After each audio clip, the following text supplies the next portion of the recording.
Welcome to the Afrocentric Woman, where our mission is to inspire Black women to heal core wounds and embrace a luxurious and abundant lifestyle. Thank you for joining me. Let's talk, sis.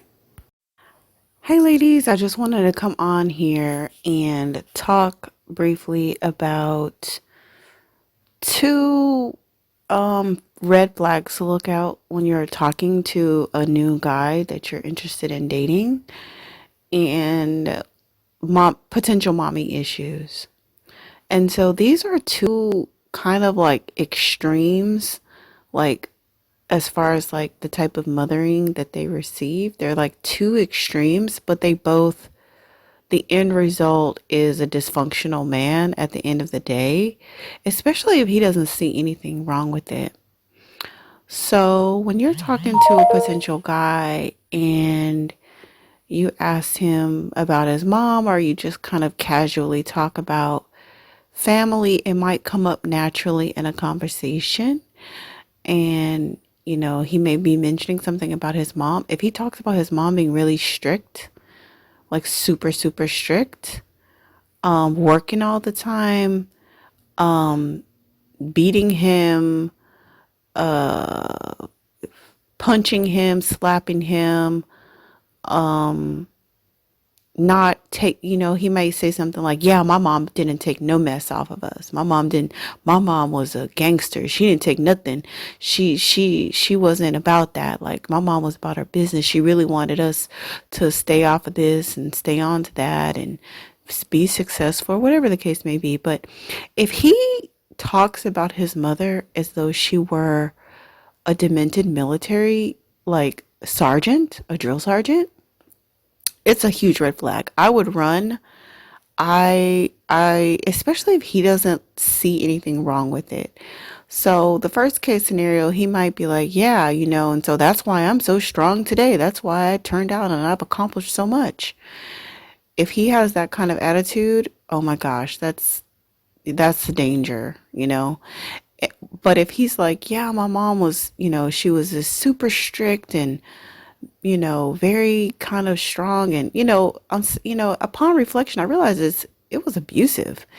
And I've done X, Y, Z, and T and B to heal myself from that. That's a different story. But 9 times out of 10, we're dealing with situations where these males are explaining extremely traumatic situations and they don't see anything wrong with it. Just know that he's going to have intimacy issues. He's going to have attachment style issues. He's going to have all kinds of issues 9 times out of 10 if that's the kind of mother he had. Okay, so let's talk about the other extreme. So the same case scenario, you're talking to a guy, you're getting to know him, y'all getting to know one another, having conversation, and he talks about his mom and he says, oh, my mom is my best friend. My mom is my ride or die. My mom did everything for me. My mom sacrificed everything for me. My mom will give me the shirt off her back. My mom went forth and she did this. My mom is always there for me. I call my mom. She's going to be right there for me. Anytime I have a problem, my mom, she's the one. I remember when I was in college and I messed up on my tuition and I didn't do this and that. My mom was there in 5 minutes and 33 seconds. Yeah, last year when my car broke down, I called my mom and she came to pick me up because my mom is my best friend. My mom, yeah, some girls don't like my mom. It's hard to impress my mom because my mom is protective over me. I'm her Prince Charming son. It's a trap. It's run. Listen, ladies. In both case scenarios, these are the extreme ends of the spectrum, but they're both extremely dysfunctional. In the one that I just explained, it's not appropriate. It's not appropriate. When you have a son, at some point in time, you have to start backing off of your son. You have to start encouraging your son. You have to start allowing your son to experience the consequences of his decisions. And you support him from the sidelines. At some point in time with your son, if he doesn't pay his rent, you have to let him sleep in his car. And I know that hurts. And there's a lot of black mothers who don't do that. They would rather rescue their son. But the truth of the matter is, if you don't allow your son to feel any pain from his decisions, he's never going to evolve into a fully functional man. You're going to keep him in a state of arrested development. These women also are scurrying around and overworking themselves, and they're just super worn down to the bones. And a lot of times they'll be single parents, or they'll have an inadequate partner in the home, and the son is sitting up there watching that. So when these men get into relationships, if they're with a relationship and they try to attempt a relationship with a fairly healthy woman, she's going to be doing self-care. She's going to be having her own thing going on. She's going to expect for her partner to contribute at the household, contribute to the household, or contribute to the relationship in the manner of what a man should do. She's not going to treat him like a boy. And if he doesn't, he's going to have a temper tantrum if his woman is not catering to him the way his mom does, rescuing him like his mom did, bailing him out of tough situations like his mom did, supplementing his inadequacies like his mom did, masking his inadequacies like his mom did. He's not looking for an inspirational, encouraging partner that he can grow, that he can, strive to please and strive to provide for and take pride in her health and well-being and her happiness and peace. No, he doesn't care about your happiness and peace, because he never had to care about his mom's happiness and peace. And his mom never cared about her happiness and peace. Her whole life was him. Her whole life was him.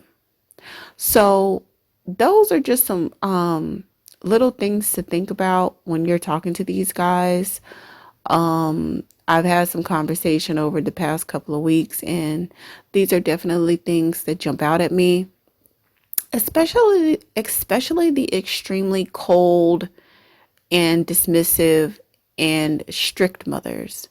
Because I think sometimes there's a lot of euphemisms that we use because we don't want to villainize our parents. Pardon me, we don't want to vilify our parents. So we use a lot of code words, and we use a lot of euphemisms. So a lot of times we'll say, "Oh, we got spankings," or we got a whooping," and literally we got beat, like slapped, punched. And we don't want to say that because it sounds horrible. And, we're like, "Oh, that's just what they did back then." We don't want to just come to grips with the fact that it was traumatic and abusive. So a lot of times when I'm talking to these guys and they're talking about, "Oh, my mom was super strict. She didn't take this. She didn't take that. She would, I got a lot of beatings and my aunts would beat on me and da da da da." And I'm like, wow, you have to think about it, especially when you talk about a very small child. This is, that was his first relationship with a woman. His first relationship with the woman was an abusive one. If his mother had those either qualities, either extreme. And so you can only imagine the level of attachment style dysfunctions that's going to be. And you might think like, "Oh, he's so cute, he's so charming." That's because you're getting the representative, right? You're getting you're getting the whining and dining phase. So you might want to dismiss that information and be bamboozled and be mesmerized because he's fine and he's this and he's that, and oh well, maybe it's been so long he's over. No. If he doesn't see anything wrong with his rearing, that's a huge red flag. I mean, I typically run. I mean, if they tell me stories like that, I'm very cautious because I know what that means. I mean, I've had guys explain to me about how horrible their mothers were, and ultimately they vilified everything I did as a woman. They just had dysfunctional understandings of women.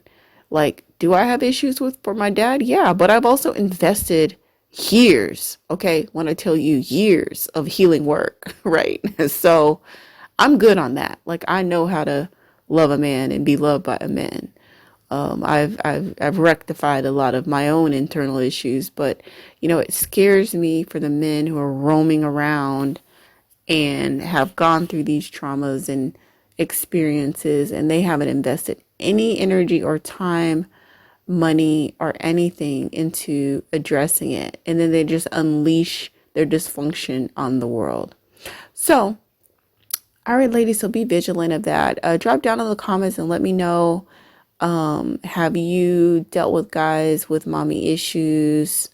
Can you relate to anything that I said, that I shared in the video as it pertains to the super strict military mom, the cold, you know, the cold, mean mother, or the super enmeshed, overbearing, protective, not my son, my prince baby. I'll do anything for him, like that mom. Like, have you dealt with guys on either spectrum? Let me know. Drop down in the comments. I look forward to the discussion. Thank you so much for sharing your time and attention with the Afrocentric Woman. Special gratitude to our subscribers. If you'd like to stay connected with this channel and you haven't subscribed yet, please do so by hitting the subscribe button and the notification bell. If you like this content, please hit the like button. If you have any comments or thoughts about the content shared, please drop down into the comment section and let us know. Remember, you are worthy, you are enough, you are unique, and you are lovable. And I appreciate you.